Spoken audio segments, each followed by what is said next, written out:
Hey, deserving listeners, a longtime patron of the podcast, Halley Harris, reached out to me to interview me on her podcast, which is called Someday We'll All Be Dead. She is a social worker near Seattle and has a new podcast.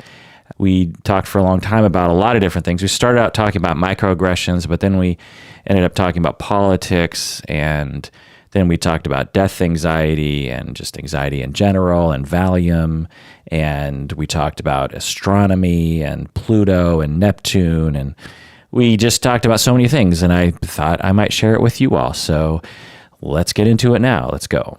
Dr. Honda, thanks for joining me in this endeavor. Sure.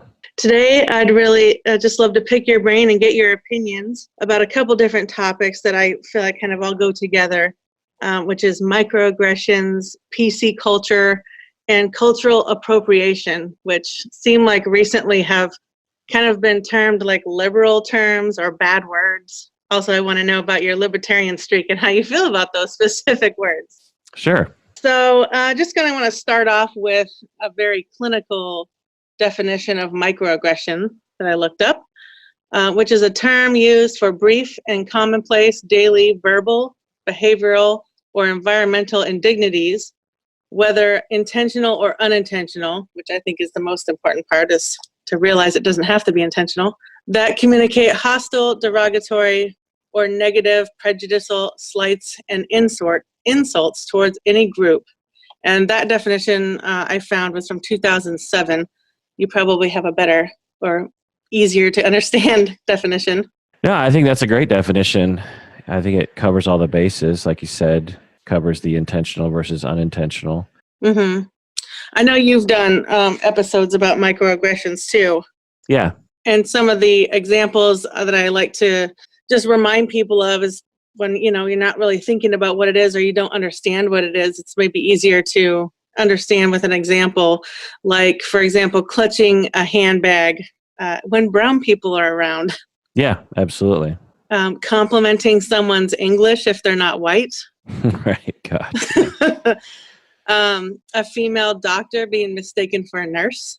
Yep. And words, and I'm going to do a whole nother episode about this, but phrases like, don't try to Jew me down. I think we forget that common phrases we use every day have, a lot of them have terrible histories. Yeah, there it gets more complicated because obviously that one is hurtful in all likelihood to a Jewish person. But there are other phrases that people don't necessarily, even the people who are aggressed upon don't necessarily even know that it's aggressive to them or hostile to them. Like, I just looked up peanut gallery. I didn't even know that was a thing. Oh, what is that? So when I was looking it up, it basically is back to kind of vaudeville days where the poor people would sit in the row where the peanuts were, and it was usually people of color. And so when they said peanut gallery, they were inferring that those people were poor people and generally people of color. Interesting. Yeah, I'd never heard that. So that's a good example of this thing that I want to get at, which is that just because a phrase comes from something that was originally marginalizing or just flat out bigoted, it doesn't necessarily mean that today it should be considered a microaggression. So we would have to talk to enough people and ask them, are they hurt by the phrase peanut gallery? Because just because something has history, like I remember once learning, this was years ago, that rule of thumb was a reference to, and this is actually, from what I understand, false. I haven't looked it up recently, but it became kind of somewhat widely understood that rule of thumb was a reference to, I don't know, a long time ago when being able to beat your wife with a stick. Right. That was no wider than your thumb. Mm-hmm. Then I heard later than that actually isn't even true, that someone just made it up. Yeah, I heard that too. I don't know all the details of it, but yeah, I heard that too. So in this example, just because it has a horrible history, which may or may not even be true, are women actually hurt and does it hurt their feelings, or does it scare them, or does it bother them when we use the phrase rule of thumb? The vast majority of women would say no. Like, I don't associate rule of thumb with anything bad. So just because something has a weird history doesn't necessarily mean it's a microaggression. So that's a great point. I love that. Just a few other ones that I wrote down were yelling at a blind person because you believe they're hard of hearing. Yeah. Saying, "What are you?" Go, God. And you know, I didn't really say this at the beginning, but one of the big reasons, in case nobody knows psychology in Seattle, which they should, is that you are half Japanese and I am very white. And so I definitely wanted not only your expertise as a therapist, as a professor, but also as a person of color. And so I can get a better understanding of it, not just from my account, because I'm not the one, except for as a female, I could be microaggressed upon. Absolutely, yeah. So I know there's a personal account. I was out with a friend of mine who is Korean, and you know, it was a bar. People were drunk and dumb, but someone came up to him and said, "I like karate," just randomly, like no one we knew, not even in conversation. And this was many years ago, so I really, I hadn't gone to school. I didn't understand really what was happening. And his response was amazing. He just turned around and said, "Well, I like pastries." And of course, we all cracked up because that was the best response. But, thinking about it now and understanding what microaggressions are, I can't even imagine having to hear shit like that every day. Yeah, it's pretty awful. Being in Seattle, there's a lot more Asians and even half Asians, so I get it much less especially the closer I get to the more cosmopolitan areas and neighborhoods of Seattle. But as soon as I step outside of the city, and particularly the further east I go in the United States, even the East Coast, I get more and more of these comments. What are you? Or, and it's actually interesting because I was in Cuba recently, and there, a lot of the locals, when I would talk to them, they don't have a lot of contact with outside cultures or people. They're pretty isolated, and a lot of them would refer to me as Chinese, and because they don't necessarily know about Japanese people for some reason. They know about, because China is a communist country, so they have a kinship with them. But Japan's an island too. Right. Yeah. Probably so. Yeah. But, they just sort of lump everyone into China. They just call everyone Chinese. So their word for Asian or East Asian is China. But anyway, they would do that thing with their eyes where they'd pull their eyes, to the side. Oh no. Well, so I just want to say, as an Asian person in Cuba, it didn't hurt my feelings because I knew from the context that they were so ignorant of Asians that they just didn't know better. You know what I mean? They didn't know that would bother me.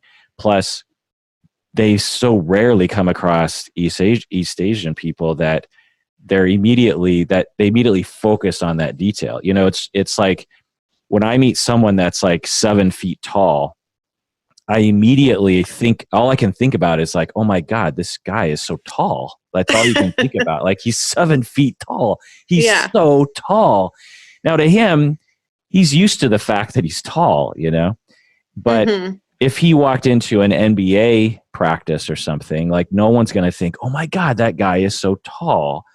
And so I sort of get it where I go to a place where I'm sort of quite unique. Now, if I go to the East Coast of the United States, even though Asians are more rare out there, I don't let them off the hook because they have a TV and they have internet access, Right. And there are Asians on the East Coast, you know what I mean? So I just have to say, from my personal perspective, that it's not the behavior, it's the effect of the behavior is the important thing. And I just was thinking, when you were talking about tall people, maybe it'd be a good time to kind of explain the difference between when we're saying microaggression is generally thought of as something against a minority, which I guess you could argue a 7-foot tall person is a minority, but how that might be different from what we generally think of as someone getting a microaggression against them versus someone that has, someone that's tall. Or is there a difference? Well, yeah. I mean, if you're a tall, white, rich guy in the United States, then the, the aggression isn't going to be as marginalizing as if you are a, lesbian woman of color in a wheelchair who is being microaggressed upon. It's, there's a power differential there for sure that should be considered. At the same time, if you're 7 feet tall or have some other notable, difference in terms of your physical appearance, I'm sure if you talk to them, they'd be like, yeah, I wish people would just stop focusing on this one detail. I'm a whole human being. It gets annoying. I mean, it can even come down to, and I don't know if we would call this a microaggression per se, but it's the same principle, which is like, if you have an interesting name, like I was listening to a podcast recently where this guy named Luke ran into another guy named Luke, and they instantly bonded on all the dumb jokes that people will say, Luke, I am your father, or that kind of thing. And it's like, yes, by the thousandth time you hear that, you're thinking, okay, that's enough of that. It's a similar right. Well, process. I know you've mentioned that too about your last name and my first name, Captain Kirk. And yeah, Honda in particular, though, because depending on the person. So let me give you an example. So in the in Seattle, if I'm going through the checkout at the grocery store and there's an Asian checkout person and they notice my name and they comment on it, that doesn't hurt my feelings as much as if I'm in Eastern Washington and a white person comments on my name.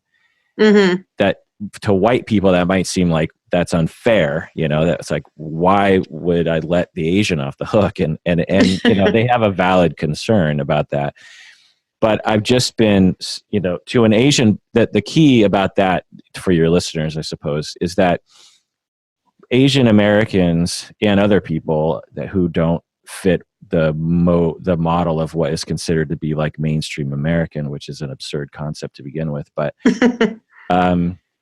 they are frequently, particularly in particular communities, they're frequently given messages that they don't really belong, that they aren't really American, that they aren't really of this land, and therefore are outsiders. There's the insiders and the outsiders. And when you're given these messages like, where are you from, or what are you, or that's a weird name, or all those messages, they just sort of pile up. If you only had like one every year, then they'd probably just be, interesting behavior. You'd be, oh yeah, someone thought I was an outsider. That was weird and not a big deal. But if you get it all the time, you get these tiny little messages, you're not from here. What are you? Because if I was white and had a name like Johnson, there would be no question. It's like, there would be an absence of those questions. And it just grates on you over time, just these little, and you just get this idea like, so is everyone looking at me like I'm a foreigner? Because I'm not. And it'd be, so another thing is like, because foreigners are actually considered lesser, right? There's the real Americans, and then there's foreigners, right? They're considered visitors, or they don't have as much power in the world. And so it translates into actual power and agency in society. And those little messages, they just go a long way. So when I see an Asian person doing that, I don't perceive them as they're not outsiding me, because we're both Asian. We're both aware of the fact that we're both solidly American. So I don't worry about that Asian person's questioning or highlighting the fact that my last name is Honda. Whereas a white person in a rural area, the suspicion from me is that this person thinks I'm an outsider. That's the difference. Yeah, that's a good explanation. Thank you for that.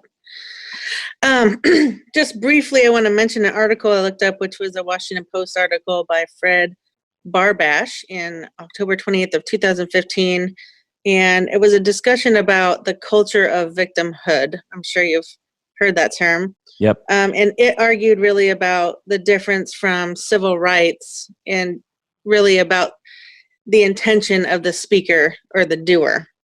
And I don't know if you got a chance to listen to that podcast that I mentioned. I've read the articles and I might have actually heard the podcast, but I'm familiar with the research and the author of that. Yeah. There's a particular podcast called The Upgrade, and they did an interview with social psychologist Jonathan Haidt, Haidt, who is he's an author. He did The Righteous Mind, and the name of the episode is How to Talk to People You Don't Agree With. And he's also the co-author of The Coddling of the American Mind, How Good Intentions and Bad Ideas Are Setting Up a Generation for Failure. So if anybody did want to go and listen to that, it's actually 10 minutes to 32 minutes into the episode where this interview takes place. And so I just made some notes to kind of throw out there as his statements and then kind of get your reaction, if that's okay. Yeah. So Haidt in this interview argues that, quote, campus culture is reducing Gen Z's abilities to engage with different opinions, making them more anxious and more prone to take offense. And students were beginning to ask for protection from words like trigger warnings, safe spaces, and having strong reactions to books and speakers. I know you've talked about that a little bit on your podcast too. So as a professor, how do you feel about the, quote, campus culture? I find that people who talk about this topic have no connection with campuses, actually. Mm-hmm. So I always find it a little funny. Like, I'm a professor who works at a campus on one of the most liberal, organizations that has ever existed. And we market ourselves not as liberal, but as socially just. That is the number one thing we push forward, and the number one thing we differentiate ourselves from other organizations that's a value of ours that we actually do things around, and our history comes from that. Like Antioch University 150 years, 160 years ago there was all these like milestones that we were the first. We're the first to have like a paid woman as a professor in like the mid 1800s. You know what I mean? I can't, and a paid black professor. Like, I can't remember the exact details, but Martin Luther King's wife, Coretta Scott King, went to Antioch. Wow, I didn't know that. And Martin Luther King talked at our graduation, while he was still alive. Not our Seattle campus, but one of our other campuses. Anyway, the point is that I exist in one of the most liberal campuses that could exist, and I don't see any of this stuff. I'm biased, I guess, but I can tell you as a professor and as a former program director that the threats that are being talked about in the media, like students rising up against the administration for this or that, frivolous lawsuits or whatever, was terrifying to me, and I put some effort into it, but not actually that much. Part of it is just that if you just navigate yourself as a professor and as a program director in such a way that doesn't hurt people's feelings, how about that for a novel concept? Then people tend not to rise up against you. And these examples on other campuses where they will highlight, in my estimation, what's happening is that the little things are happening, and there's this general attitude of us versus them that develops. And I've seen professors do this where they will say like, oh, these millennials or these Gen Z's people, they're so entitled all the time. And I just find it to be really gross and not accurate in my experience. Young people today are just as shameful and just as insecure and just as terrified as we were when we were young. They just don't look like it because we're not looking in the right place. But anyway, so I find that complicated systemic problems happen at these other universities, and then And then out of the thousands upon thousands of interactions and good moments and bad moments, the worst moment will be caught on camera because now everyone has a camera in their pocket. Right. They film these like awful exchanges between professors and students. They take like 10 seconds out of that and they put it on the internet, and they're like, look at how entitled campuses are. And if you just exist on a campus, then you'll be like, well, very few people would do such a thing.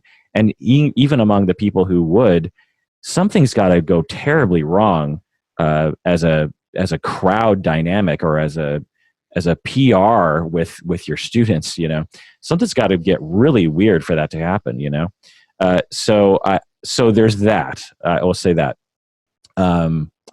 Does that answer your question? I forget the initial quote that they were talking about. Oh, well, the other thing I'll say is, are there entitled assholes who go to school?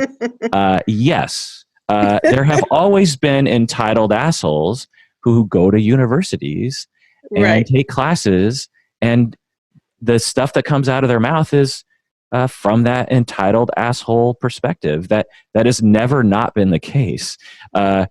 Highlighting those individuals and saying that represents the generation is scientifically inaccurate.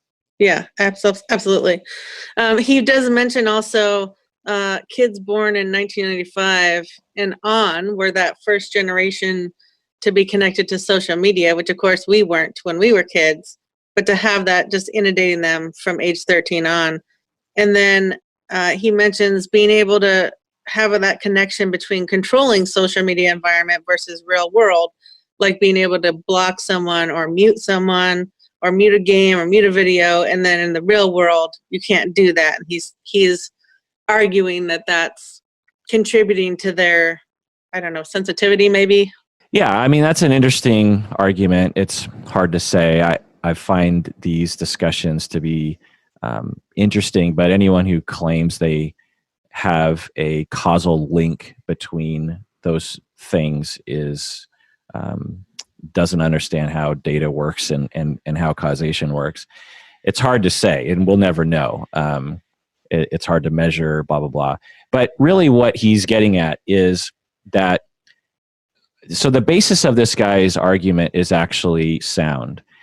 He starts from a place of what I would consider to be convincing, and then he branches off into very unconvincing areas, which is a hallmark of a charlatan trying to sell books, which he is. There are many who have come before him, and there will many who will come after. But the basis of his research, or the research that he's pulling from, is sound in that over time there have been different cultures of how to, kind of appeal to society or how to get things done.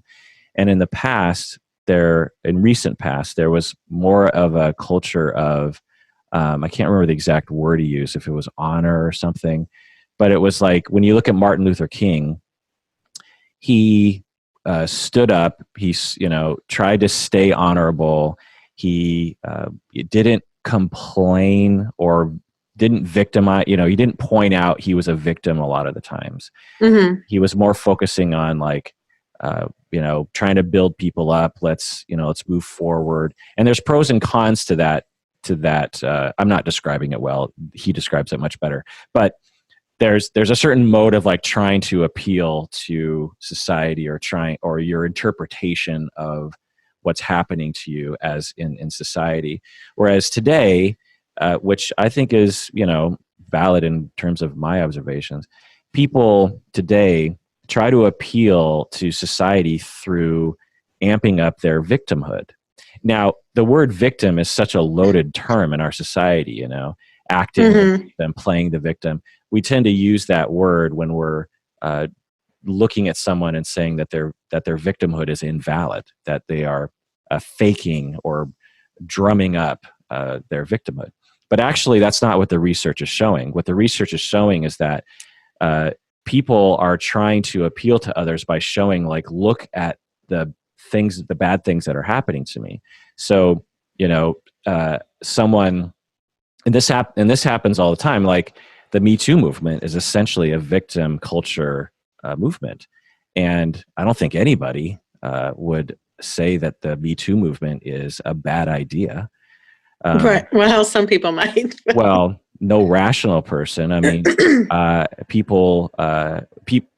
would imagine some people misunderstand what the Me Too movement is because they've been fed something quite silly. But the notion that people, regardless of their gender, have the right not to have them, sexually harassed, raped, assaulted, pressured into having sex. Everyone would agree that that's great, and raising awareness around that is great. But that's a victim culture movement. The Me Too movement. It's in the phrase. Me too. I was victimized too.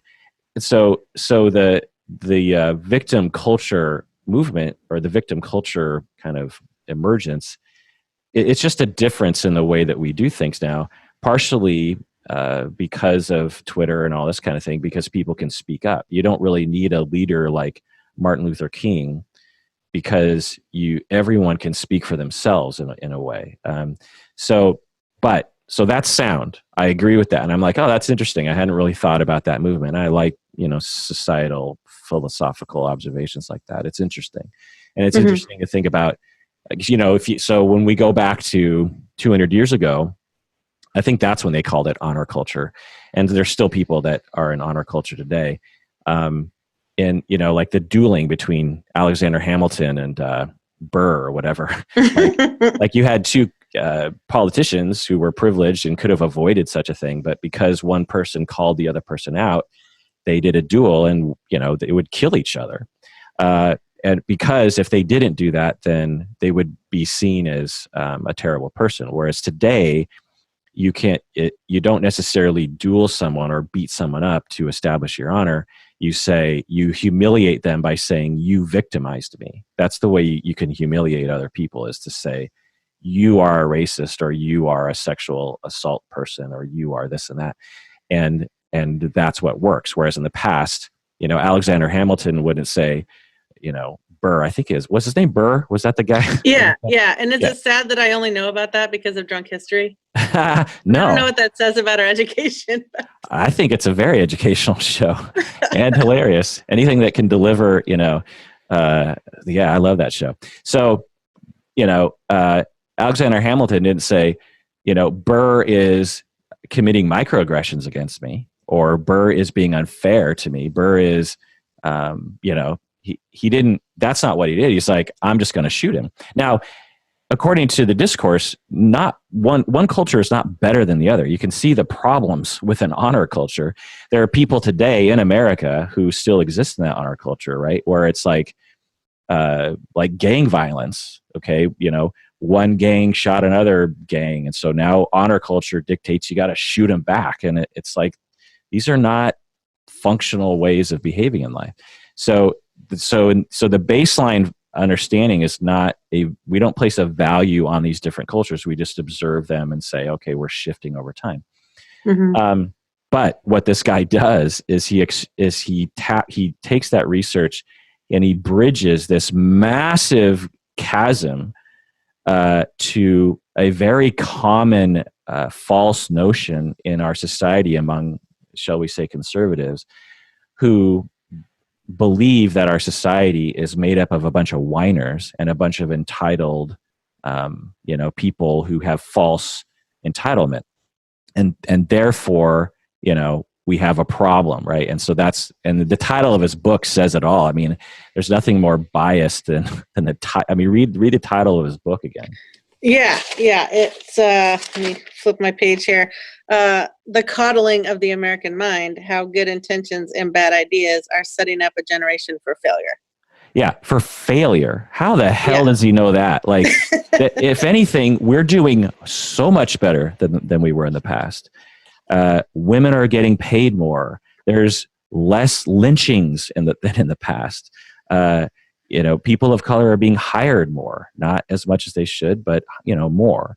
There are now, we're having problems with poverty and this kind of thing. We need to do some work on that. But how are we failing? Like, it's just a different way that our society deals with victimization is the point. So that's a very right. Well, and I'm glad to hear your thoughts on this particular person, because I think it's easy for people, especially white people, to get sucked into this narrative that he creates. Like you said, he takes this good, solid foundation and then kind of gently and skillfully twists it so that as you're reading along, you're kind of sucked into, oh yeah, this is a good idea. And then all of a sudden you're over here in left field with victimhood and you didn't even know you were going there.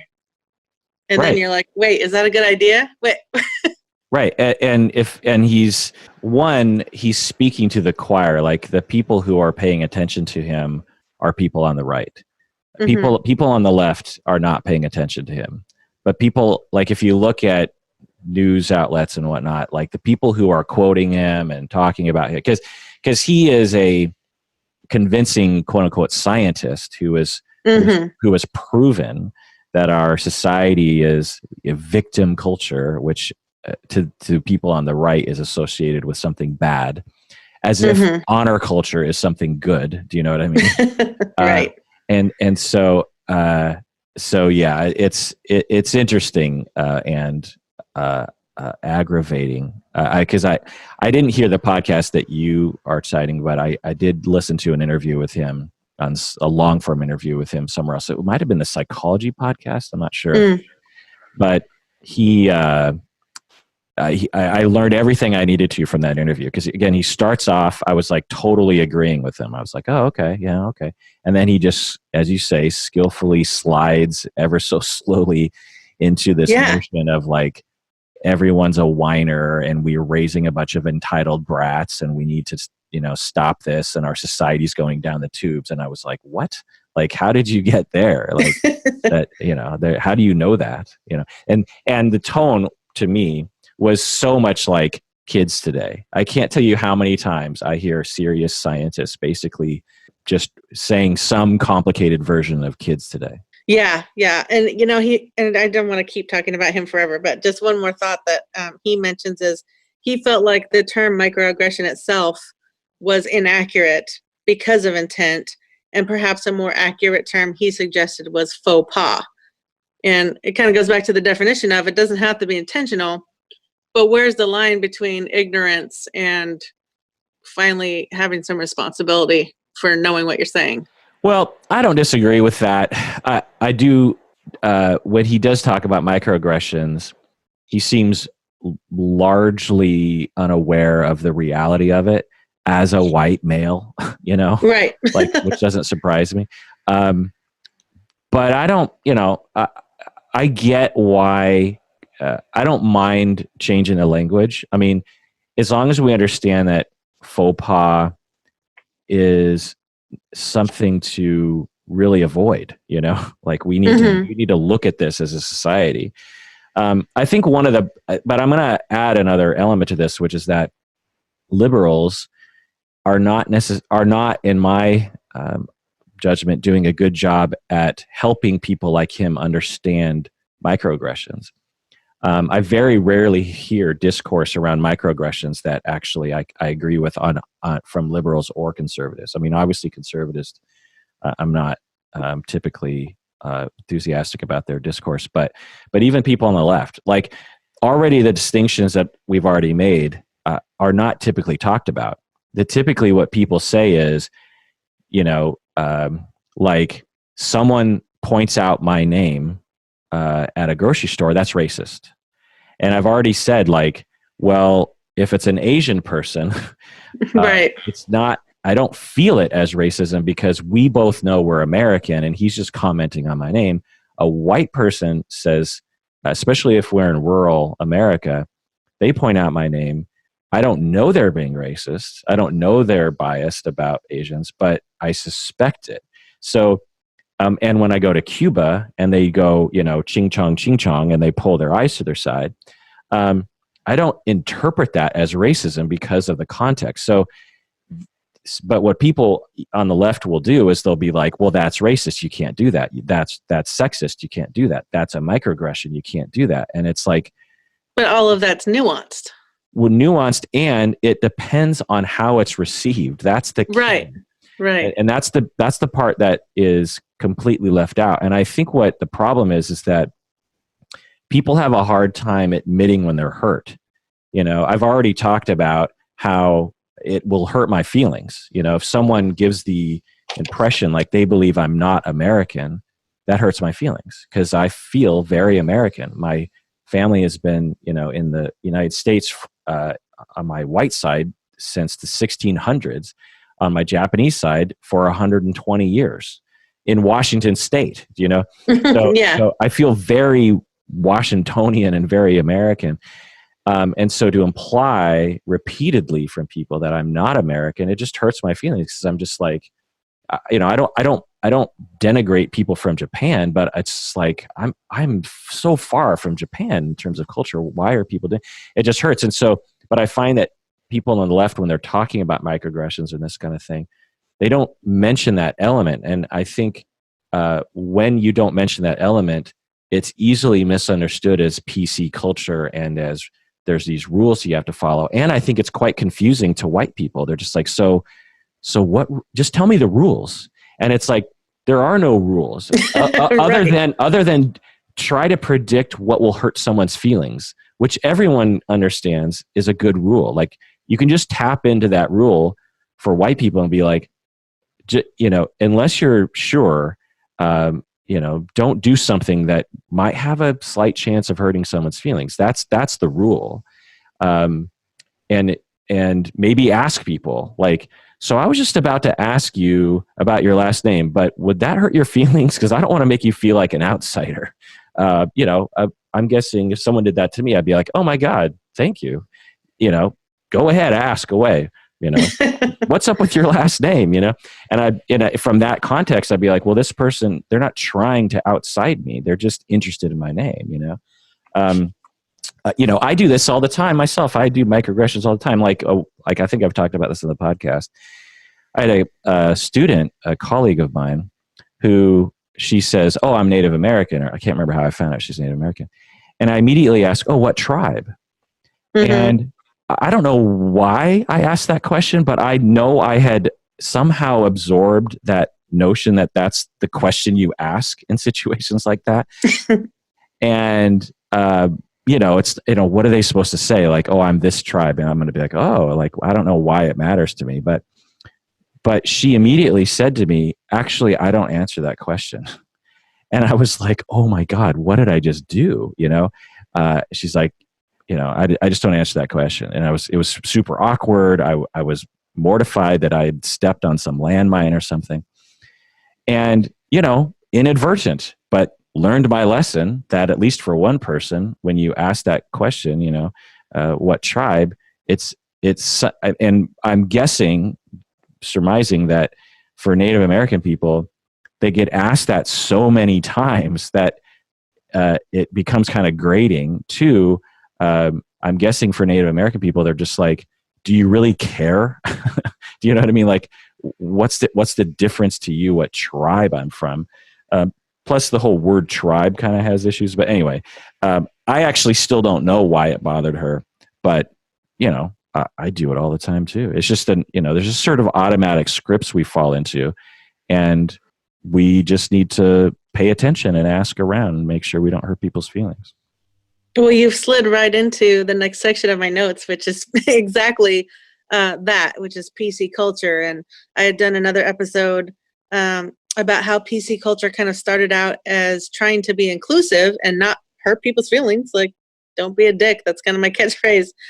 And it's morphed into meaning you can't say anything without someone getting offended and that they're intolerant. So, and I'm glad you brought up the Native American example, because it is important to know that not all people are going to react the same way. I did one of my papers for my grad school about the Tulalip tribes, which I've lived here in Snohomish County within probably 20 miles of that reservation, which is also problematic, but the word reservation, all my whole life. And I didn't even know that Tulalip wasn't a specific tribe. It's actually 30 tribes that signed a treaty and moved to that reservation.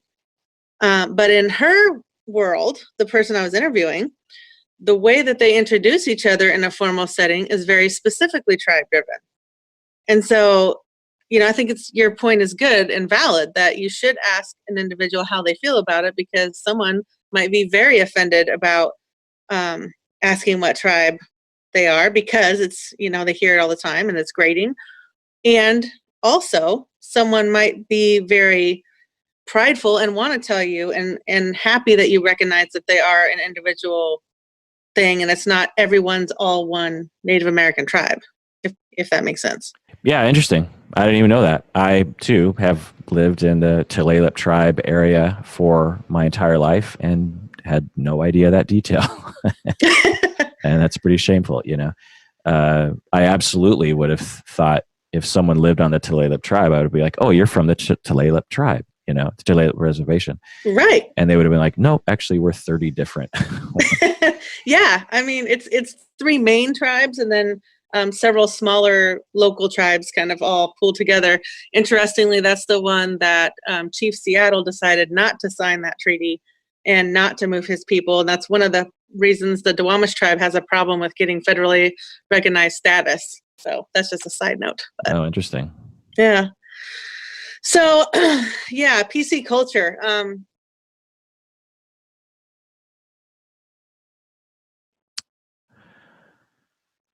For some reason, I cannot hear you. What happened to me? Sorry, let me... From the term first starting, and do we need to be quote unquote politically correct? So just a side note, Halley, just for 10 seconds, I didn't hear you. Can you still hear me? Yeah, I can hear you. Okay, so maybe this part needs to be edited or something. I'm not sure. Can you repeat the question? Yeah, I just basically was saying, you've already touched on don't focus on not hurting people's feelings, but I wonder if you feel like there's been a change in the quote unquote being politically correct, and is it necessary, and is it really a bad word?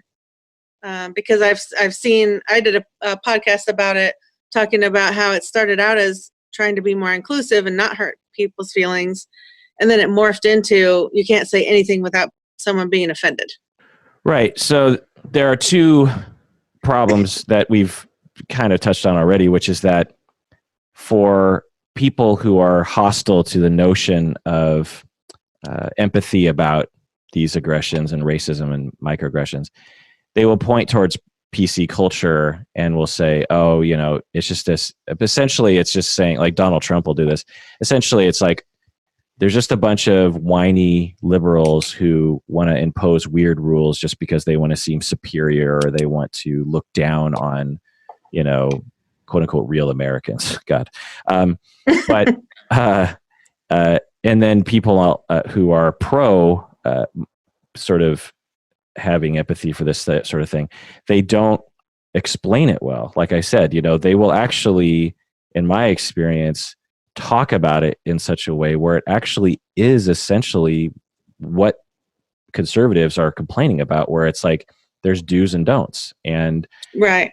Like take an example like with trans people who use they instead of he or she.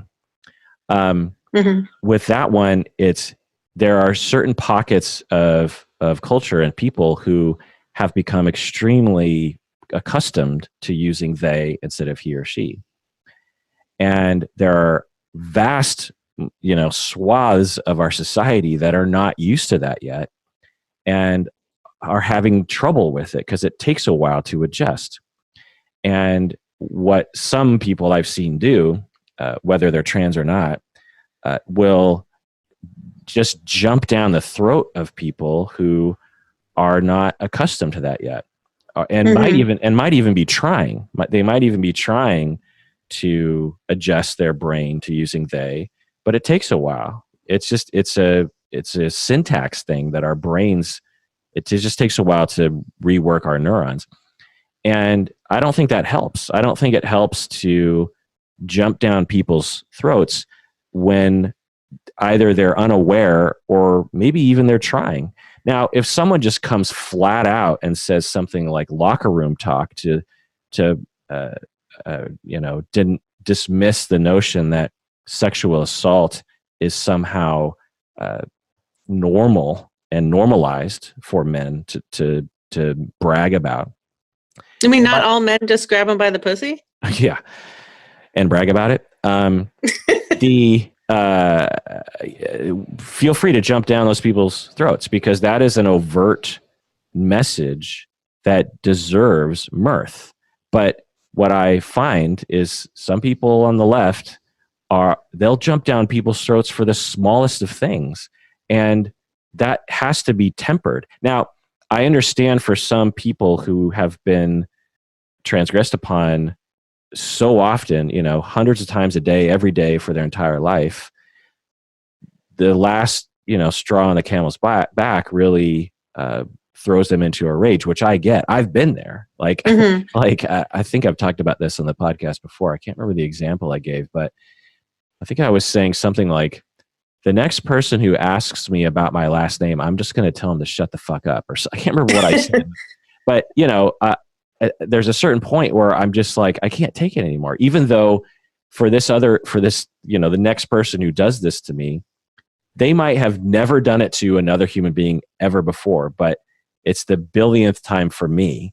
And so, right. I get that on some level, but at the same time, we have to take all that into consideration, like the girl in high school who wore the Chinese dress. Do you remember that thing that was last year? Yes. I remember you talking about that in the episode too. Yeah. She wore I think she was Latino, if I'm not mistaken. Latina, sorry. Or she was a girl of color from what I understood. And but not Asian. And she wore a traditional Chinese dress to prom. She wore it just because she thought it was pretty, right? Yeah, she thought it was pretty. Am I remembering that? Yeah, and I think did they live in Utah, if I'm not mistaken? Some mostly white community, let's just put it that way.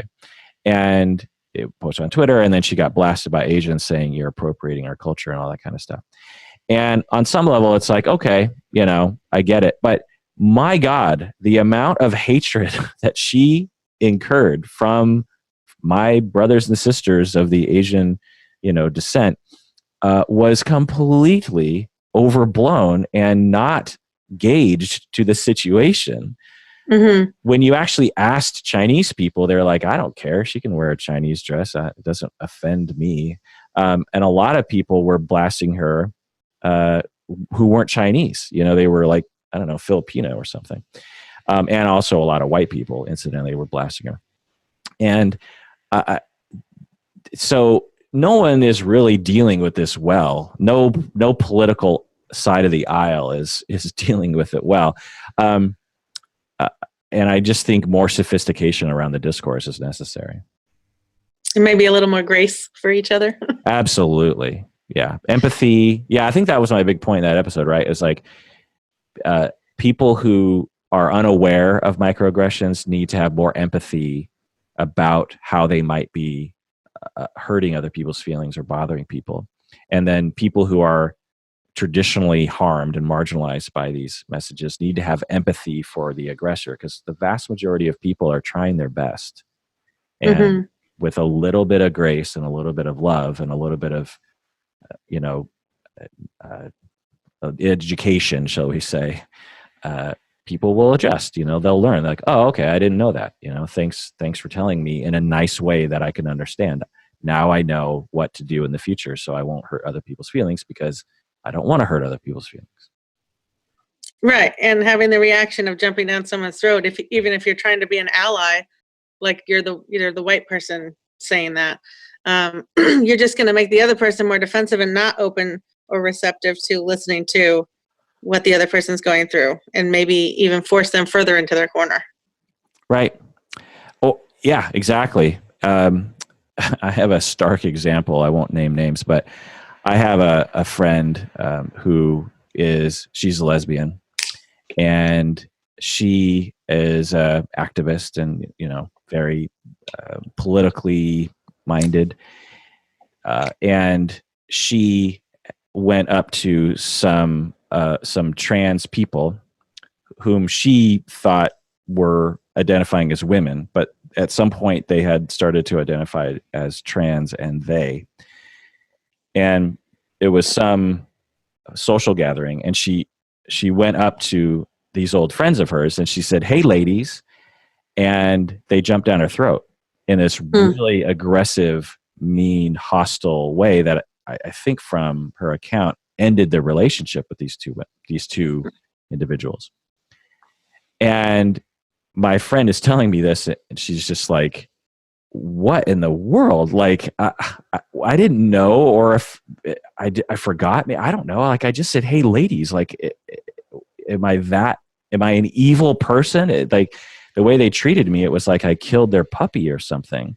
Mm-hmm. And so, one, like I said, I get the rage because there's so much that people, particularly trans people, have to deal with on a daily basis that every bit is just, it's just stabbing someone in the wound, But on the other hand, if we're going to actually accelerate the process of change in our society, we have to figure out a way to help people, move incrementally, trying to take people and throw them over the wall, so to speak. It doesn't usually work.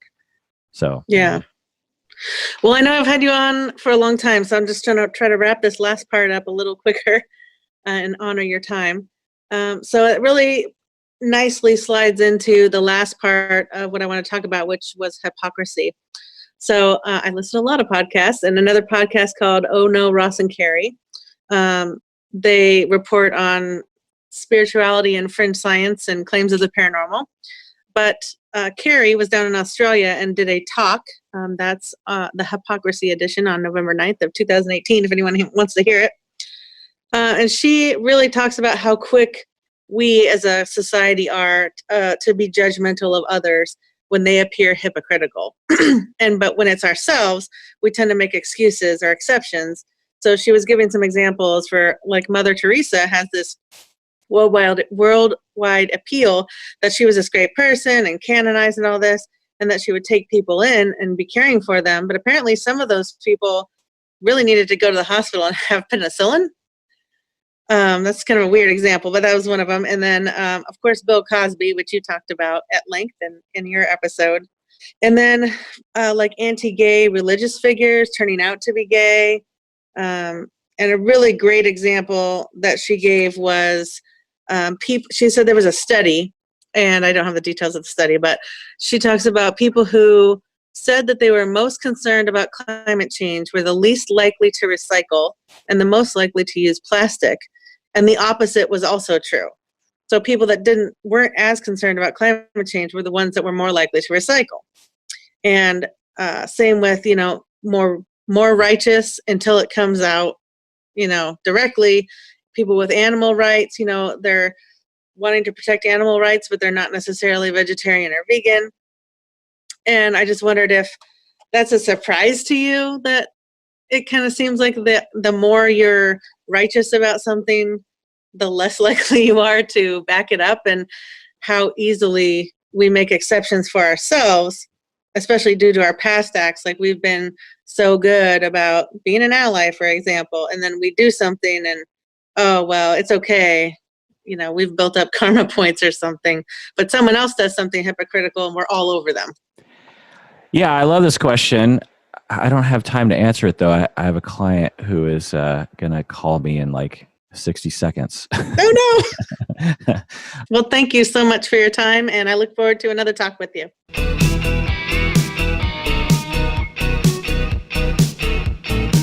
So we're talking about hypocrisy, and I was mentioning a podcast where Carrie was talking about how quick we all are to judge other people when they appear hypocritical, and there were some examples there. She also describes the root words, meaning indecisive or have not decided or inner struggle, which is what hypocrisy is supposed to mean. And she discussed maybe being able to look at two views of a conflict and try to use the pro view of their argument to start a conversation instead of attacking the view that you don't agree with. And there's also examples of how we give ourselves passes, especially due to past acts. So if we have behaved in a way that's congruent with our belief, then even if we don't do the thing that we're agreeing with or supporting, then we give ourselves a pass, but then someone else does something hypocritical and we're quick to jump on them.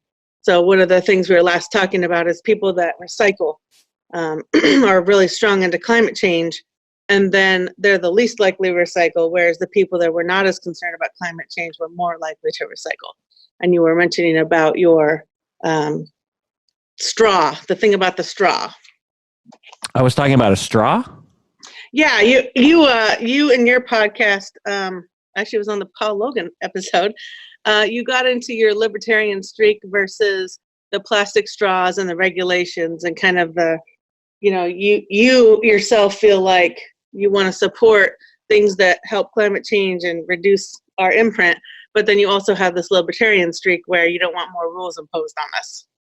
Yeah, I guess in a perfect world, people would just regulate their behavior in a way that was moral and just and for the better good of everybody, but that doesn't always happen. So I struggle with that personally. I don't know if the government cares about my personal struggle with that, but I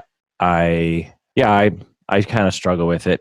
I think in the end, with thoughtful legislation, we can keep people's freedoms while also thinking about future freedoms that will be limited by if we don't take action. If for example, with regards to environmentalism, people might feel like a tax on gasoline, for example. Other countries have much higher taxes on gasoline, and we could do that. And there's talk about it occasionally, and there already is, I think, a fairly high tax on gasoline to some extent. But the idea is that, well, if you're going to be driving your car, you are you're contributing to a lot of problems in the world, particularly as we move forward into rising sea levels and that kind of stuff. And so you could make an argument, for example, that every person who drives their car contributed a slight amount to the death and destruction of the wildfires in California this last year. Mm-hmm. Not like directly, obviously, and not knowingly, but when you raise the temperature of the planet overall, climate change happens, weather patterns change, which result in more wildfires in California. And that was incredibly destructive and cost a lot of money. So you could say, well, then that cost has to be passed on to those who, contributed to that. And so taxing gasoline would be a logical choice there. I think that, so the libertarian in me is like, and I want to be clear, I'm not a quote unquote libertarian. I just have a value of libertarianism in terms of freedom of choice and that kind of thing. But I don't vote libertarian. I don't subscribe to libertarian newsletters or anything like that. And so it challenges that, because it's like, well, shouldn't we just tell people, look, if you drive your car, it'll contribute to climate change and things like wildfires, and it's up to you to decide whether or not you're going to drive your car. And although in principle that sounds nice, but in reality it ends up destroying the earth, and a lot of really bad things happen. So in those instances, like in that example, I would support a tax on gasoline just for that reason alone. And there's hundreds of other reasons why the cost should be passed on to the people who drive cars. And to be clear, I am not a scholar on environmentalism or government or taxes. I am a scholar on psychotherapy and psychology only. So this is me speaking as a extreme layperson. Well, I think I really just wanted to get back to the question of, are you surprised that people that are more righteous about certain things, regardless of if it's climate change or animal rights or anything like that, that they tend to be the ones that are not as I guess they're what we would consider more hypocritical, like they're not doing those things in their daily lives, even though they're the loudest proponents of the thing and are willing to jump on other people. Yeah, I've given it some thought over the years because of the news stories, like you mentioned when we talked before about how you would have a anti-gay politician or minister or something, and they come out to be found that they are in fact engaging in same-sex relations, and how weird that is. That it's like we can all understand that some people are repressed or scared to realize their sexual orientation, or are in a community where that's hard for them. So we can imagine that. But why would one of those people come out so strong against gay people? Like, it's one thing to be closeted and afraid. It's another thing to be closeted, afraid, and like a rabid, rageful attacker of gay people. And it's impossible to know scientifically, but the conceptualization I have is that when we have impulses that bother us, we engage in defense mechanisms. Like one of the things, just getting back to the environmentalism about cars, Seattle people drive a lot of cars, and Seattle people tend to be more environmentally minded. And how do they live? How do they sleep at night?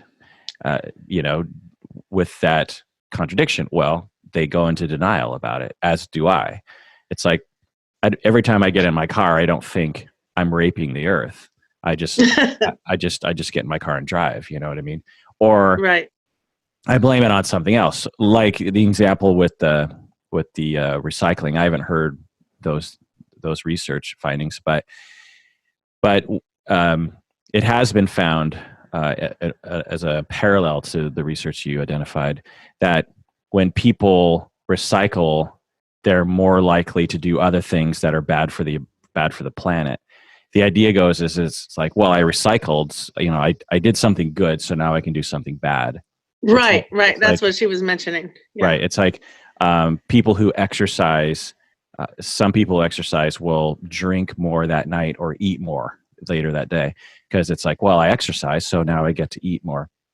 And we just engage in these systems of denial, and it's functional in a lot of instances, because we can't just be constantly dealing with all the horribleness. But taken to an extreme, if you have a particular complex inside of you, like, I hate myself for being gay, and my community hates me for being gay, and I wish I wasn't gay, you could imagine that you would, for some of those individuals, a small minority probably, develop a defense mechanism against that, where it's like, well, I'm going to attack it. I'm going to show the world and myself that I am like the farthest away from gay that one could get, which means that I'm going to attack gay people. I'm going to attack the quote unquote gay lifestyle. And maybe that will solve this inner strife that I'm having. It doesn't usually result in that, and a lot of our defense mechanisms don't work. So the hypocrisy is, one conceptualization is to look at it that way. Yeah, and certainly, like you mentioned, I mean, we're all hypocrites in some way or another. I can think for myself that animal rights is important to me, and yet I'm still eating steak. So, every time I eat a steak, I'm feeling bad about how cows are being treated. And she kind of gets back to thinking about when people are having those struggles, is thinking of it as an inner struggle of two values in competition, rather than just writing them off for having crazy notions. Like, and she was even specifically mentioning like the anti-vaxxers. Like, I'm sure they're not thinking to themselves, oh, I want these kids to get measles, for example, in Washington State right now. They're just having an inner struggle with how they feel about, is there I can't even think this morning. Is there a danger in vaccines versus the herd vaccination and helping other people? And so she mentions trying not to ignore what we have in common, start bridging the gap and asking how they came to the conclusion, to be able to have conversations with people instead of attacking them, trying to figure out, it may not resolve in a day or even months or years, and not trying to be the victor and telling them that they're wrong, but trying to figure out where they're coming from and see if you can find the common ground and the thing that you might actually agree with. Yeah, I totally agree with that. I was thinking the exact same because someone wrote in and asked us to talk about the anti-vaxxer thing because, as you identified, Washington State has 25 cases of measles or something, and in a state where we didn't, I think, in the past we would go for years without having any cases of measles. So it's I think it's in the 30s now, even. So the discourse in the news or among conversations is to laugh at the anti-vaxxers. They're idiots. They, who are these people? They're Jenny McCarthyites or something. And I'm not going to say that I'm not prone to that kind of talk, but the solution doesn't lie there. It lies in what you're saying, which is to reach out to these people and figure out, like, well, how did you get to this decision, and how can we help? You understand, like, the full situation. It's still your choice. You can still choose to vaccinate or not, but let's talk about this. And I get why you're afraid. It's terrifying to take in your infant to the physician and have this physician like jabbing your beloved child with a needle, injecting God knows what into, the physician knows what, but the parent and the child that don't know what. And there is, there's forms you fill out that say, like, there's a chance that this could happen. There's a chance that, you look on the internet, of course, there's going to be all sorts of talk about, bad things happening. And so you're thinking, pros and cons. You're like, well, con is, it looks like this is a risk.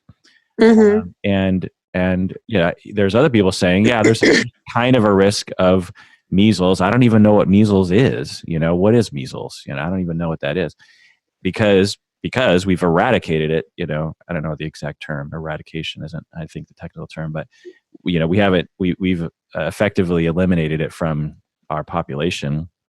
And so people don't really know what it is. And so it's all about helping people understand their fears. I suspect that as measles gets more news coverage, that some of the parents who are leaning in the direction of anti-vaccination will start to get scared of measles, and they'll be willing to take that chance with the vaccination to avoid measles. Because I think, did someone die? Did a kid die from measles?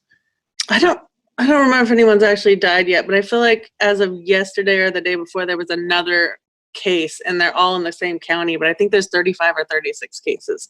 Yeah, and it's a pretty debilitating illness. Right. It's not just like having the cold. Right. It lands you in the hospital at times, right?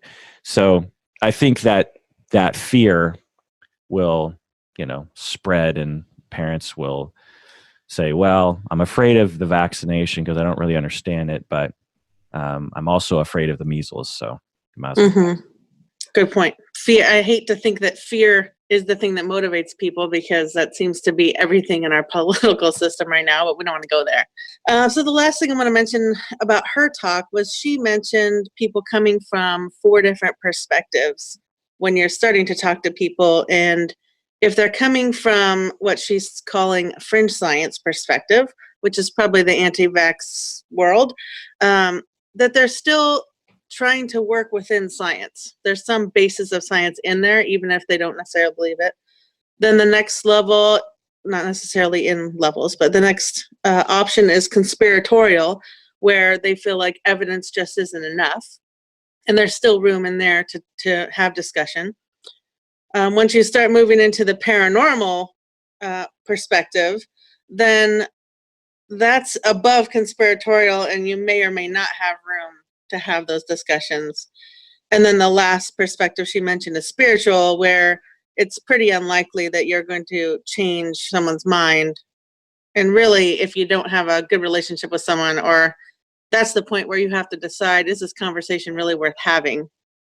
And so I think that's really where I want to go with that with you is, at what point do you decide, is this conversation really worth having? Do you really feel like you have to be the one that points out something, or that someone's opinion is wrong, or have a fight on Twitter? Yeah, that's a tough one. I have been struggling with that for a long time.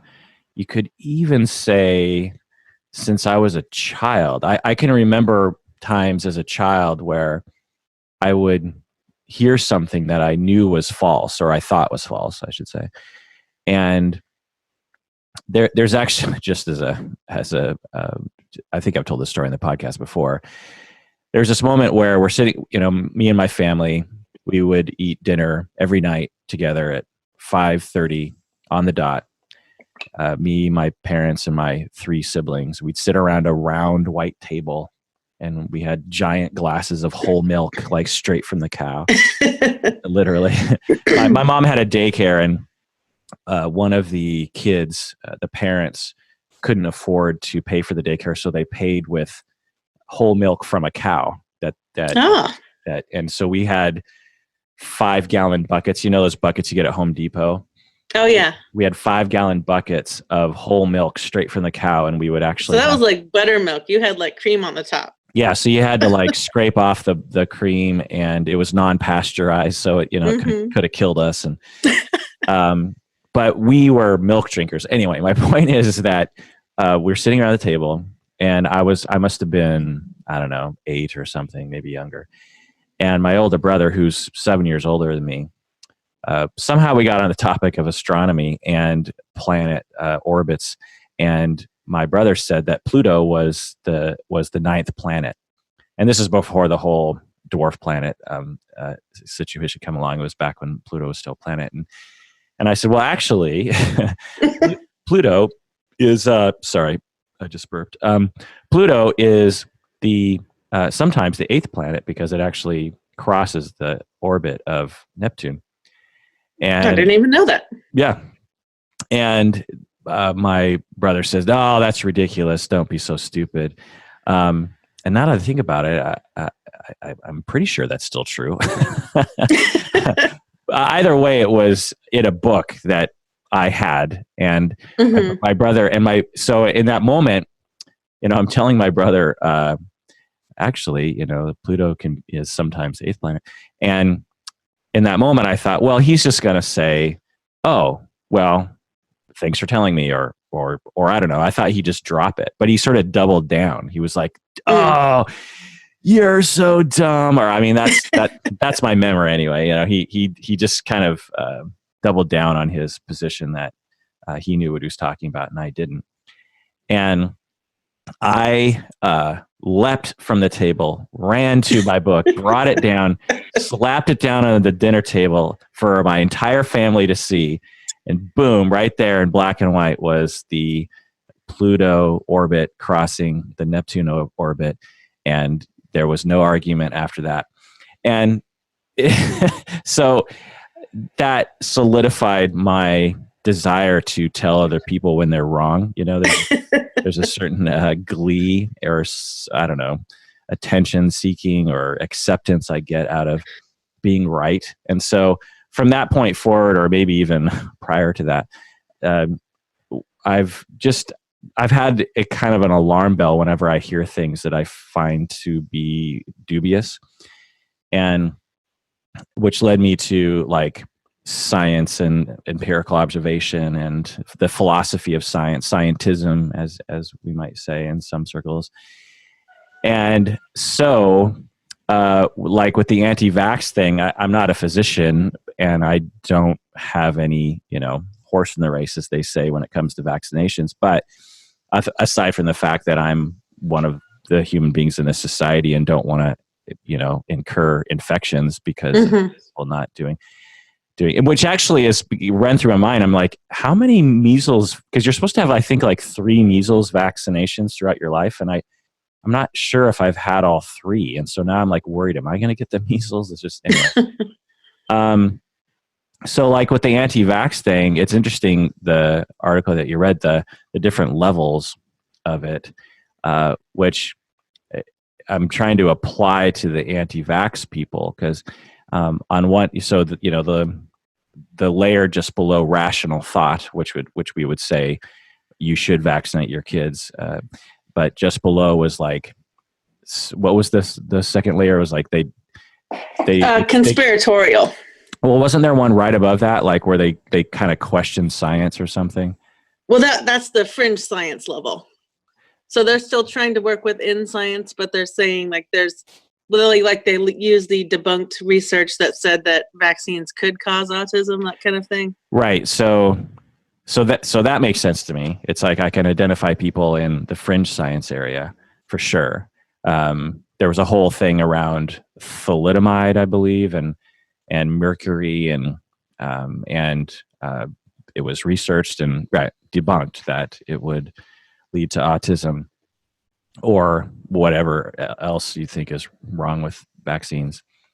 And so that level I understand. The conspiratorial level I can understand, because it's like, if you believe that the government is lying to you, or like one of the conspiracies around anti-vax people is that physicians or big pharma are just out to trick us all to earn more money or to retain power or something, because they don't want to relinquish money or power to alternative medicine. And this, when you actually look into the industry of medicine, doesn't make a lot of sense. And if it was a conspiracy, data would show that, like someone, anyway, the point is the conspiracy doesn't hold a lot of strength in most people's minds. So I've seen people like that for sure, right? But then you take it to the next level of like religion, or what was the next level? Like well, paranormal was the next one, and then spiritual. Right. So paranormal, I'm trying to like apply that to can you figure out how that would be applied to the anti-vax people? No, I think that was probably more of the fringe science conspiratorial level. Paranormal would be more, I guess, like some mystical or magical reason for something rather than science or conspiratorial. Whereas spiritual is God made it happen kind of thing. Right. Right. And I maybe it's like evolution would be an example of on that spectrum where you could get to religion and in the solid sound science area of evolution, we have mainstream consensus of evolution, and then you have the next level of people who are fringe. They're just like, well, I don't know, I question scientists and what their claims are. You'll hear conversations like that, but they're still like trying to live in the realm of science.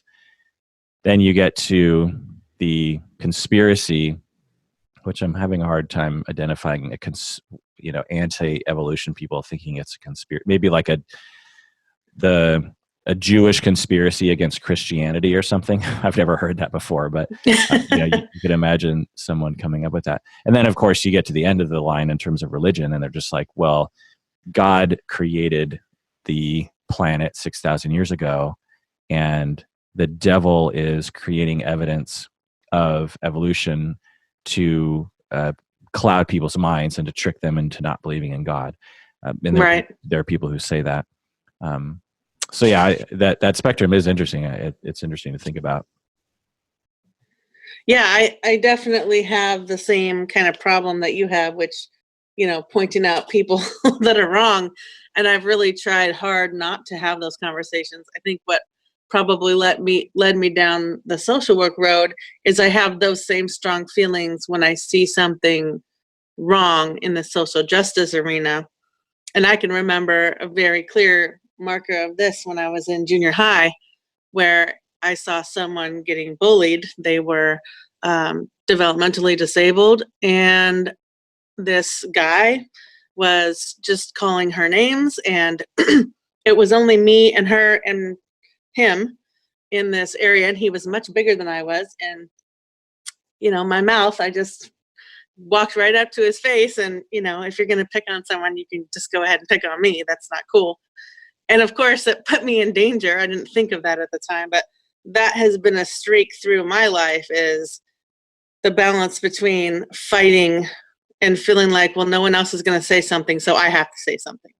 But I also don't want to be that person, Yeah, it's tough. I just saw a movie, First Reformed. Have you seen this movie? No, First Reformed. I'll write that down. Ethan Hawke. Did you see Lobster a couple years ago? No, what's that about? It's a weird movie, like comedy, surreal movie, but with Colin Farrell. But anyway, the same guy, he made a follow-up movie. He's actually the writer of Last Temptation of Christ and Taxi Driver, and anyway, Paul Schrader. I think that's his name. Shaver. Anyway, the movie First Reformed is, I don't want to spoil it, but so I'm not going to. But watch the movie; it has something to do with what we're talking about. But yeah, I mean, it's tough to watch things happen and to know what to do. So it's funny because before taking a massive tangent, I was originally trying to answer your question, which was what you asked me, which is that, how do you essentially navigate the space around when you see something that is wrong or hypocritical, or I don't know, how do you respond, and perhaps how do you respond in a way that convinces other people to change their minds? Or how do you be okay with not responding? Right. I mean, both scenarios. Yeah. And it's hard because I don't know the answer to that question. And I've been extremely clunky with that in my life. And I find that the options are so limited because, you see something happening, and whether it's like, let's just get back to microaggressions, and what do you say? Because often the interaction is limited. Like you only have maybe like 2 exchanges before the interaction is going to be over anyway. So how do you explain everything that needs to be explained in that tiny little time? And how do you navigate people's feelings about it? And what I find in a nutshell, because I've actually heard people give advice about this, and I've thought about it myself. I mean, to be honest, what my solution is, I just don't do anything. Like, I'm just too afraid of the conflict. I'm just like, okay, because I just don't know what to do. And then I go on the podcast and like complain about it to everyone, hoping that maybe like someone out there some other person who might be in that realm might actually think about it, and move on. And the podcast really allows, us as podcasters to just kind of spout at a bunch of people without having to deal with their response right away, which, has its pros and cons. But anyway, what I've heard other people do who give advice and have frequent conversations like this is something along the lines of, in your mind, you kind of have to slow down. You have to like gauge where the other person is and how to respond to them in a way that they can understand and not be hurt by and not be too challenged by. Like, you don't want to challenge them too much. Right. Like if someone's talking about, for example, anti-vaccination and they're like, well, I heard, that vaccination causes autism. And so blah, blah, blah. Or they say something like, well, big pharma, of course they're going to say that vaccinations are good because they make money off of it. So obviously in that, if you heard someone say that, they've absorbed quite a bit of propaganda. This isn't just a fleeting thought that they had. And, in 2 exchanges with this person in the next 30 seconds, you're not going to be able to erase all that propaganda because you're just one person. And if you come out screaming or come out strong, they're just going to be like, oh, this is one of the big pharma zealots, or they have some vested interest or, something. Right. They're probably going to double down on their reaction. Right. And there's research actually showing that when you actually push people afterwards through observation, empirical observation, people actually feel more strong about their position than before the exchange. There's just this cognitive bias where it's just easy for us. It's easier for us to dig in than to enter a gray zone. Mm-hmm. And so the response to that person is like, oh, interesting. Well, I've read a lot of different kind of things about that. I've read, that big pharma has some problems for sure. And I've also read that vaccinations, like for the, 99.99999% of the time is totally safe. Maybe even 100% safe. I've kind of read both things, and I don't know. It's just an interesting thing to think about. So in that, if you only have one chance to say something, even though I don't believe that, I'm expressing kind of a gray attitude when I have a very black and white attitude about anti-vaccination. Right. But I'm expressing a gray attitude, and I'm not challenging the person directly. I'm not ridiculing them, and I'm not forcing them to think too hard about their position. I'm just introducing this idea of just like, well, I have thoughts about that too, and I don't know. I'm kind of I listen to both sides, and then the person, it might open up their mind of just like, oh, I like this person. This person seems like a nice person.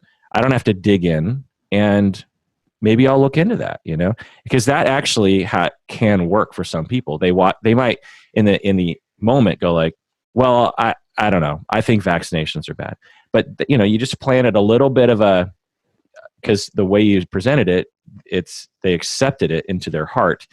Later that day, they Google and they start, looking into maybe what you were talking about. So I personally have a really hard time doing that, though. I run upstairs, grab the astronomy book, and slap it down on the table. That's my useful style.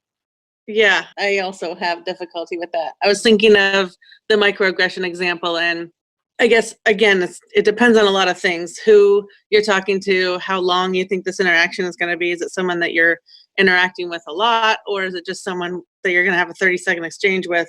And either way, you should also take into account who's being microaggressed against, having some empathy for the person. Do they have a harsh intent, or do they just make it, like we said earlier, a faux pas, and they just maybe need a little guidance as to think about what you're saying instead of saying, you can't say such and such anymore.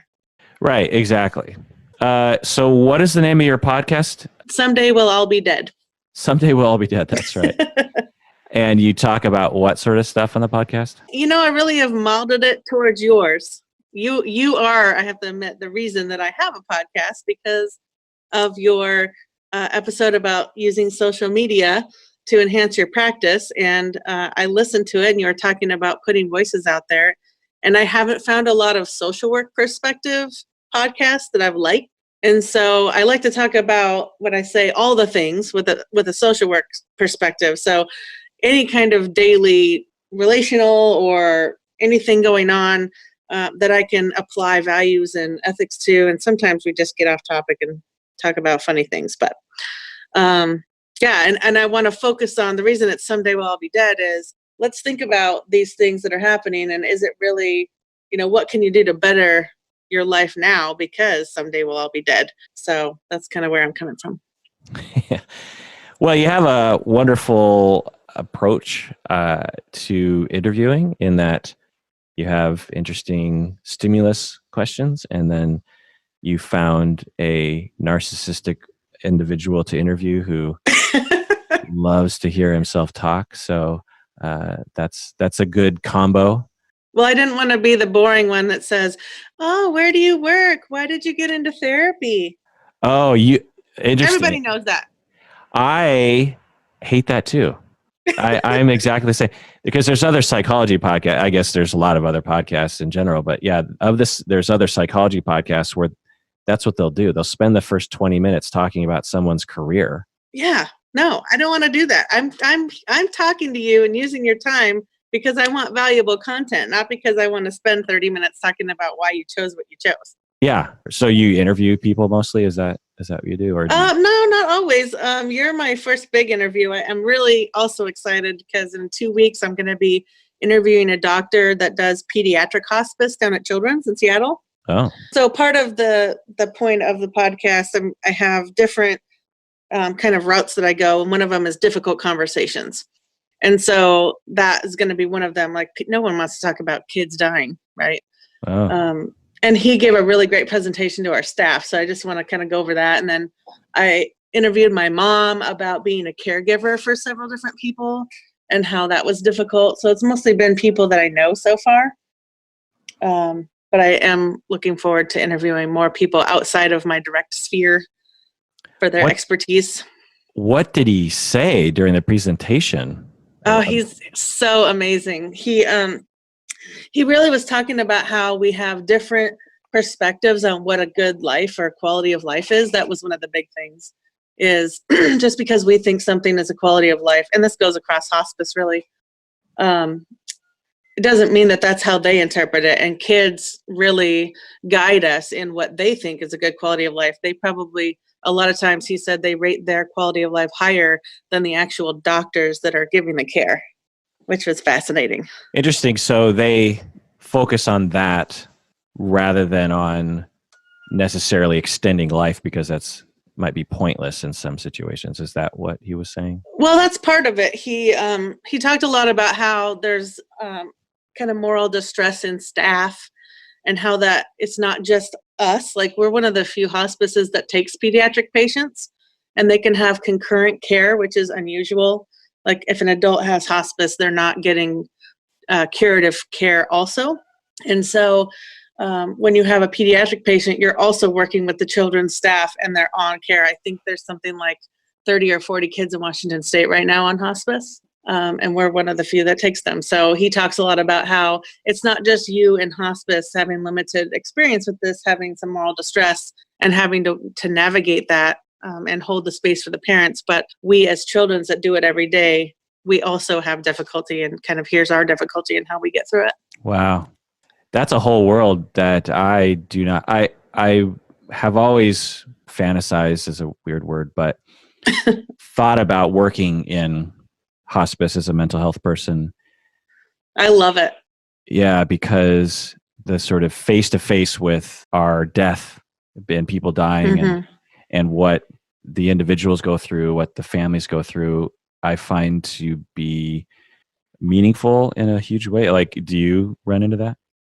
Yeah, absolutely. That's another couple of my episodes were just me going over hospice and death with dignity and specific things to do with hospice, since that's what I do. But yeah, it's every interaction every day with different families gives me a new perspective on my own life.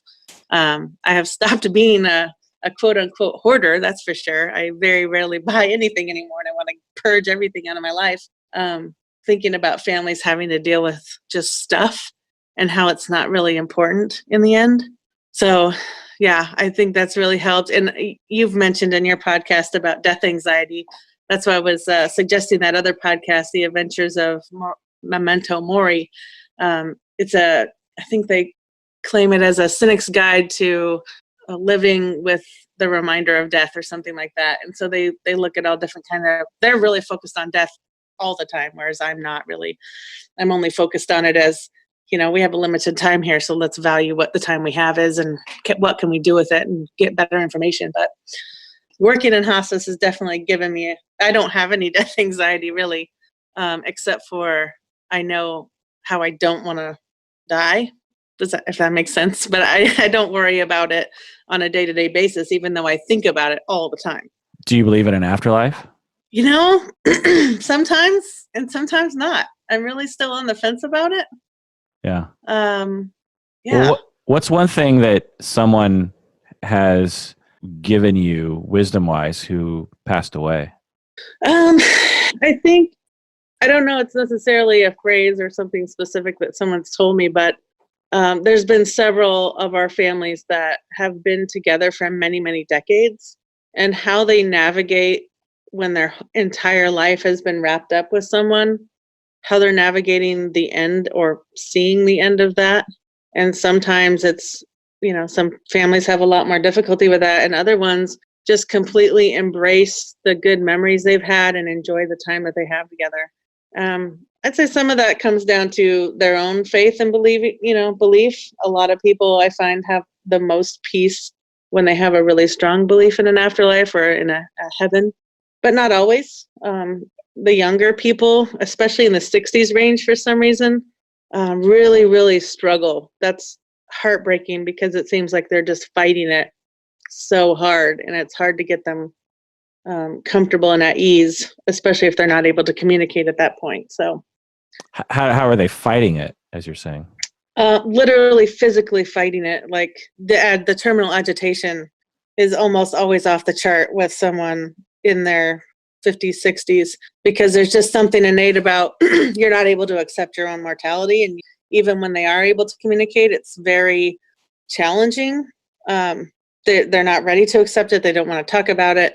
And so when it comes to the point of not being able to, because generally people on hospice aren't going to have a sudden death, like a heart attack.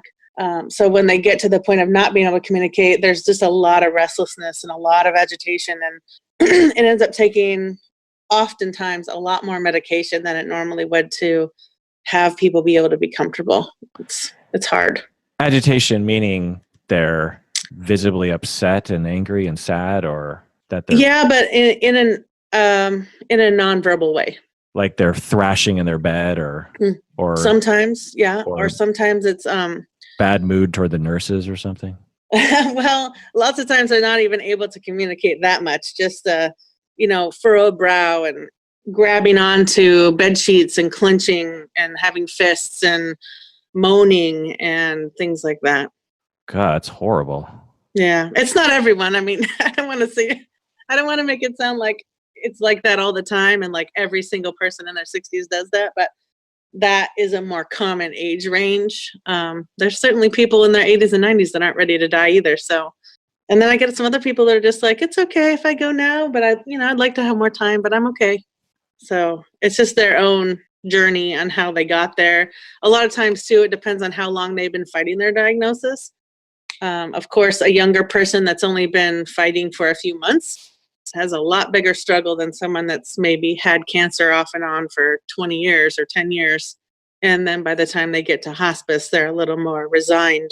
Whereas someone that just came off a real hardcore chemo treatment may be really struggling with accepting stopping curative treatment.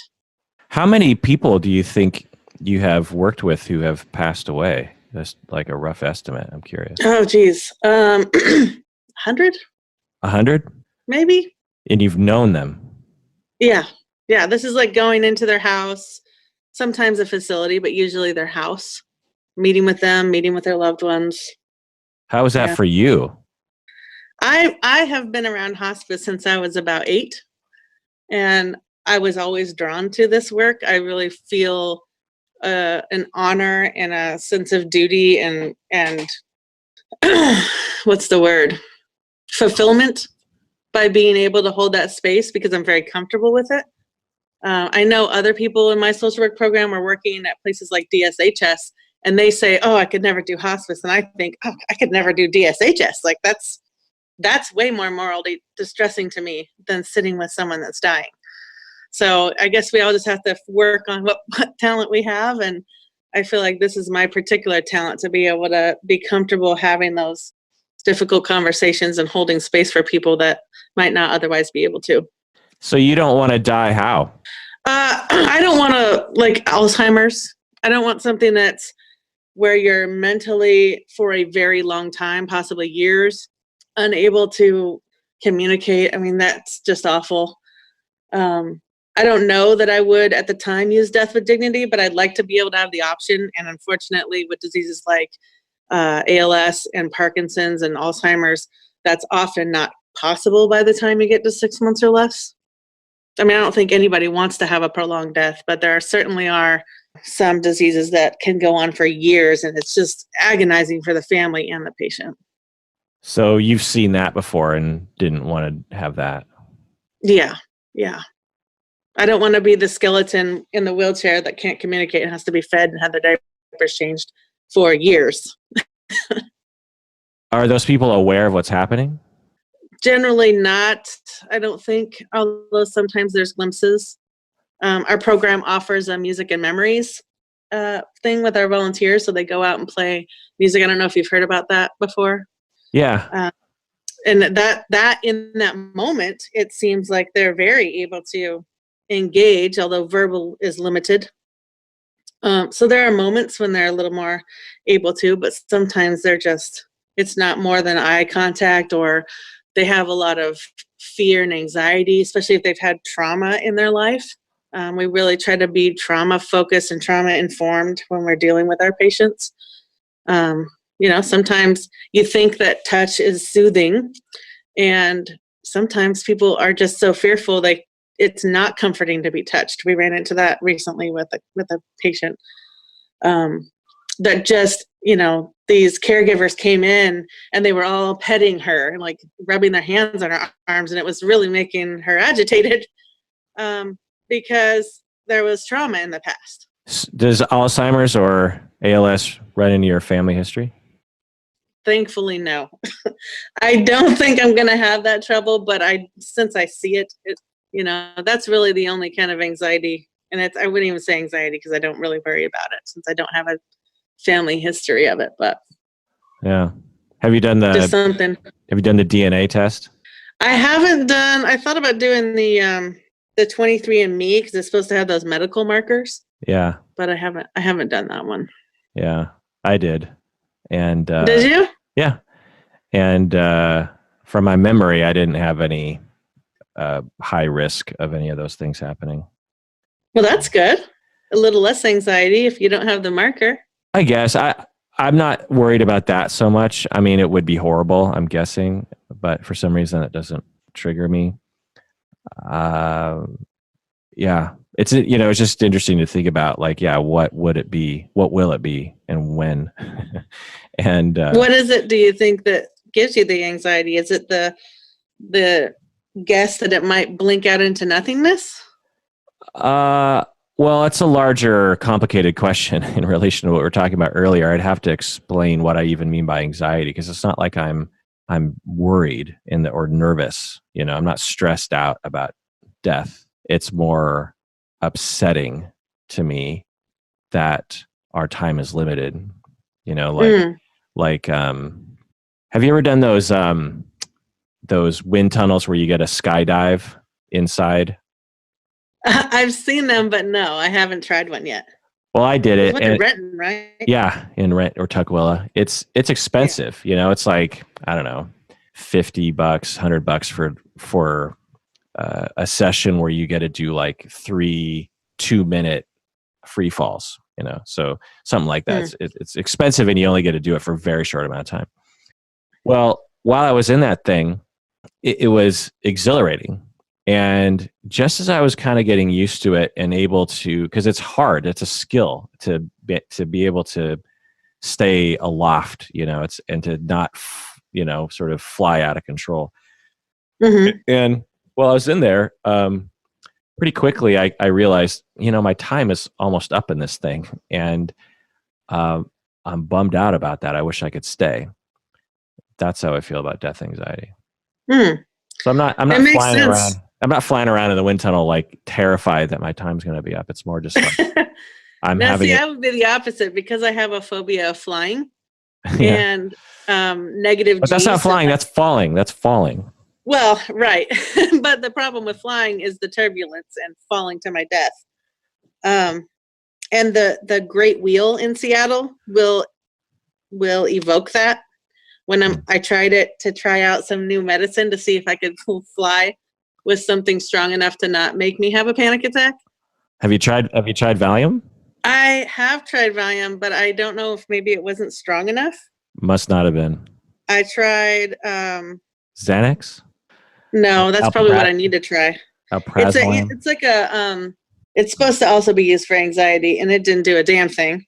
Well, if you take enough Xanax or enough Valium, it will work. I hope so. I haven't found it strong enough yet, but I asked for it before, and she asked me to try this whatever this Benadryl type drug was that I can't think of, and because she's, you know, you go into your doctor's office asking for a benzo, they're probably not going to be a fan of trying that first. Well, the thing that I tell people to say is, all I want is like 2 pills, or all I want is 5 pills. That's all I want. Like, and I'm not going to ask you for more than that, because it's pretty much just this one thing that I want to do, and I don't want to have to deal with it, So if you say that, I think you have a greater chance. Yeah, they're worried that if you just sort of leave it open ended, like, give me benzos, then they're like, okay, this might be a problem. But if you're I definitely was talking about, because I've tried hypnosis, I've tried just regular talk therapy. I had a mind over mood book with me.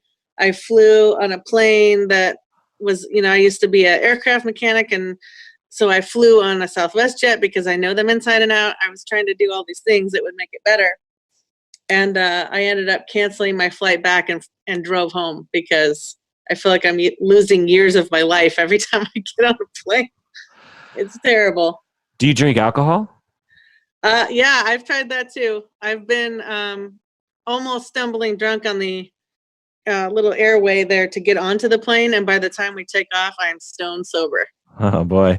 And my adrenaline just takes over. So I don't know how strong of a Xanax I'd need, but... Well, it sounds like you got a pretty strong case of it, that's for sure. Yeah. But luckily, most of my family's right here, so I don't really have to go anywhere. It is a little bit limiting. Well, I think I've talked about this in the podcast before. I had a phobia about medical procedures for a time, and I had to have a pretty major surgery, not a major, but I had a pretty major procedure done on my dentist, where they had to drill into my jaw to put an implant in, with an actual drill, like with with drill bits. I could see the drill bit going in and out of my jaw. Oh, no. Mm-mm. And they had to cut back my gums and da-da-da. And so... They don't knock you out for that? They could have, but it wasn't preferred, obviously. Oh. And I thought, this is going to be disaster. Like, this is, I can barely get through minor things. This is going to be awful. And I talked with my dentist about it, and he said, well, you know what, Kirk, I also have the same phobia. As a dentist, I am terrified of going to the dentist. And he said, but I have the perfect thing for you. It's called Valium. Have you heard of it before? And he gave me a pretty strong dose recommendation. He said, I think it's 0.5 milligram, if I'm not mistaken, or 5 milligrams. It's either 0.5 milligram. I think that's Xanax, 0.5 milligram. Anyway, he gave me, from my memory, he gave me 5 milligrams of Valium the night before, which I actually didn't take, because I was just like, I think I'm doing okay the night before. But he needs it the night before, Mm-hmm. And then morning of, you take either 10 milligrams or 1 milligram. I can't remember the exact dosing. And I not only had little anxiety going through the procedure, I had zero anxiety. I was I was serene. I was on cloud 9. And yeah, that's what I need to be able to fly. Yeah. And because you think like, oh, it's supposed to like take the edge off. This was completely edgeless. I was like a spherical ball. There was no edges to my experience. I was just laying. He could have drilled 10 more things into my skull, and I would have been like, that's fine. Whatever you think is necessary. And I wasn't even that intoxicated. I was a little loopy and a little uninhibited, but not. There weren't profound personality changes. You know what I mean? Mm-hmm. It was just a lack of anxiety. So it wasn't like super sedating or anything. It was just right. No anxiety. Now, like I went home and took a nap for 2 hours because it is sedating. But in the moment, I didn't feel tired. I just felt no anxiety. And the beauty thing about it is that after that, I had probably 20% the phobia to medical procedures because my body had been exposed to it and had realized it's not a bad thing, you know? So Yeah. I think you mentioned that on the podcast too about flying. You had started to develop something. Yeah. And you took a Xanax and it kind of just took it away. No, that flying, what happened to me was I didn't have a phobia about it at all. And then for some reason, I developed a phobia like in my early mid 20s or something. And I planned a trip with my friends to go to Vegas, and I got on the plane and I was terrified. You know how it feels. Yes. And just before they closed the doors of the plane, I think I even stood up and was like, I'm getting off this plane. Like I can't do this. I'm leaving. But like my friend looked at me and was like, are you okay? And there was something about that where it just sort of pulled me out of it. And I sat down and I was white knuckling it the entire time on the plane. Yeah. Got to Vegas and was like, okay, what am I going to do about the plane ride back? Mm-hmm. But I got on the plane ride back and I felt so much better because of having to sit through that plane ride, you know, and being exposed to it. Anyway, my point is that your anxiety sounds very severe and is not a small thing, and there's no easy answer, and you have attacked it from a lot of different ways. But I would guess that if you took, a sizable dose of one of the benzos. Yeah. Don't drink, by the way, because that can compound the effects and cause you to pass out or throw up or something, or even die from heart problems. But I would suspect, that it could work. It might not, but I could suspect it could work. I thought I'd just try, when I do eventually get some Xanax, my plan is to fly somewhere like Vegas where it's close enough that I could drive back if I had to. Yeah. Or Spokane or Portland or something. Yeah. Because then you wouldn't have to, because they're really short flights. Because that would be the trick, is like somehow, you know about this is of gradual exposure therapy. Mm-hmm. Plane rides are harder because it's hard to find a approximation of riding on a plane. Right. What would you find? Like a small plane, but that'd be worse, right? So no, funny enough, I'm less anxious on a small plane. I think when I can see the ground, like the most dangerous part of a flight is takeoff and landing. And that is my least anxiety filled part, because I know that when I take off, I start the countdown. And then when we're landing, I'm like, okay, we'll be on the ground in 5 minutes. We'll be on the ground in 4 minutes, and I can see, and it somehow grounds me, but it's the turbulence.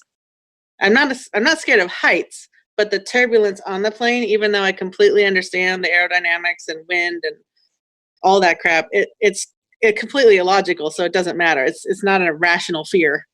So thinking my way out of it doesn't work. Right.